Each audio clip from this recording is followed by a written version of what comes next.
Des pipettes de toutes sortes à Tahiti, une évidence presque commerciale.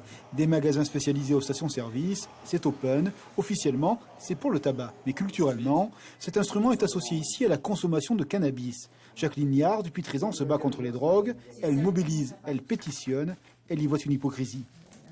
On a lancé des procédures avec le territoire, on a écrit, on nous a dit que dans la nomenclature douanière, c'était des objets de décoration.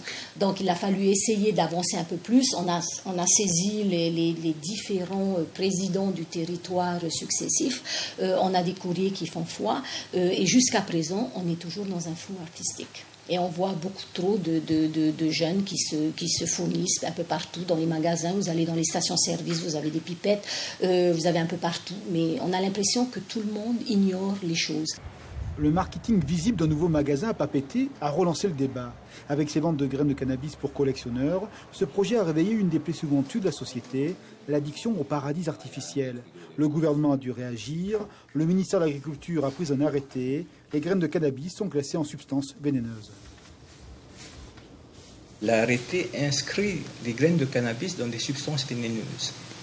Donc, en faisant cela, donc l'importation des graines de cannabis devient interdite. Jusqu'à présent, en fait, l'importation de graines de cannabis était autorisée pour une destination à consommation animale ou humaine, notamment pour les graines destinées aux oiseaux. Dorénavant, les produits contenant donc des graines de cannabis, qu'on appelle également chanvre ou chènevis, est interdit.